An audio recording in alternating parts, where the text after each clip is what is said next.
Have you ever, like, stood in front of your closet just completely frozen, unable to pick what to wear? Oh, definitely. Or something much bigger. Yeah, exactly. Like a career path, or, I don't know, even just figuring out how to phrase an important email. That feeling, that sort of help I just can't choose for myself moment. It often comes down to this really tricky question. How do you just know what you want? It's elusive. It really is. Well, if that sounds familiar, get ready, because this deep dive might just completely flip your perspective. Right. We're looking into this pretty intriguing idea from a source we've been exploring. It suggests you don't actually need to make a decision. Right. Instead, the real trick might be to find it. And here's the really wild part.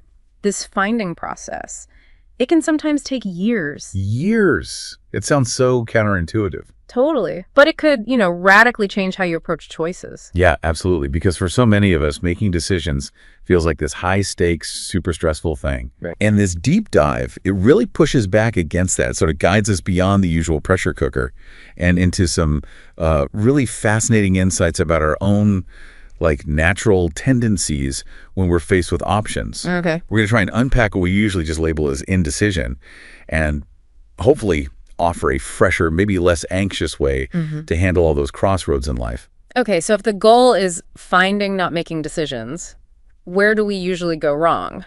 Our source dives right into one of the biggest culprits, overthinking. Wow, yes, the classic. You know the feeling, right? Those endless internal debates, the should questions just running on a loop. Should I start this project? Should I go out? Pizza or pasta? It seems small, but the source suggests this often comes from a really, moral place. We're constantly comparing things. Yeah, like good versus bad, appropriate versus inappropriate. Intelligent and kind versus, well, maybe stupid or mean. And what's interesting there is that deep reflection, it shows you care, right? It shows you're thinking about how choices affect other people or even yourself, your health, happiness, life goals. But the problem is? The problem is that good is subjective. That good decision, it doesn't just announce itself. It's not going to whisper in your ear, hey, pick me, I'm right here. If only. So that leads to all that intense, logic-driven stuff. Researching and decoding and arguing about which choice is objectively the right one. Right, the mental workout. It's an interesting point the source makes, too. Some call it wisdom, others call it procrastination. How do we tell the difference? Well, it often ties into this idea of waiting for a kind of magic answer, doesn't it? Yeah. We get stuck in analysis paralysis. There's almost this fantasy, like you wish you could see the future, see different versions of yourself. Choose the right one? And get a refund if it goes wrong. Exactly. But, life just doesn't work like that. The insight here is pretty profound, actually. You live the future first, and only then do you really know if you like the decision or not. So instead of living it, we're doing these mental gymnastics. Yeah. Weighing pros and cons, making hypotheses. Tying ourselves in knots. Right. And by the end, you've just got this massive headache from all this overthinking. And ultimately, the source says this technique, it doesn't fully work. It doesn't give you the clarity you're after. So, okay, if we're not stuck in our own heads, here's where it gets really interesting. According to our source, when you try to make other people decide for you. The outsourcing approach. Yeah. Think about that classic scenario. Yeah. You're out with someone, maybe just an acquaintance, trying to pick a restaurant. You both do the, whatever you want. No, really, whatever you want. And then you're just stuck there. It feels polite, but what's really going on underneath? The source points to this secret fear, which is fascinating. It's the fear of making a bad suggestion, right? Or a terrible mistake. And then feeling guilty for picking the incorrect thing. The source actually uses this great term, PR, or potential regret. A potential regret. I like that. PR. Yeah, PR. And it covers all those, annoying what ifs and should have, the frustration, the self-blame, the endless looping thoughts. It's such a vivid image the source uses. You're throwing the bomb of PR at each other. Exactly.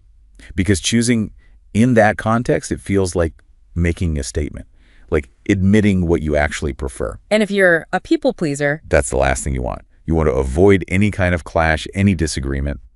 So you end up asking everyone else, your partner, friends, parents, teachers, even random people on social media, to do the wanting for you. You sort of assume their choice must be the good one, or at least the safe one. The one that avoids the PR bomb. Right. But the practical problem is obvious, isn't it? Yeah, if nobody chooses. You never get anywhere. Unless, you roll a dice or play rock, paper, scissors or something equally random. So again, this technique, it doesn't really work all the time either. It doesn't lead to like a real decision. Nope. Still stuck. Which brings us to what the source calls a kind of last resort, maybe a breaking point. When nothing works, become crazy. Okay, now that sounds dramatic. It does, but it's not about actual craziness. It's more about reaching that point where you're just completely fed up. Fed up with the suffering of choosing. Yeah, tired of suffering, tired of playing detective, trying to guess what everyone else wants, realizing the answer never feels like it's actually in you. Okay, I can see that. That feeling of exhaustion. Exactly. And the turning point the source describes as, well, it's surprisingly simple, almost mundane. Yeah. It's when you're all alone, maybe just going about your day, and you perform these simple, natural actions like, say, going to the supermarket. Okay. Maybe, waltzing down the hall for fun. Deciding just like that to buy a bag of cookies and then eating one. Shaving the cookie. Yeah. And in that moment, something just clicks. You have this little aha moment. About a cookie. Well, yeah. It's like, wait a second, did I just make a decision? But it felt completely natural. I didn't have to think it through. I didn't ask anyone.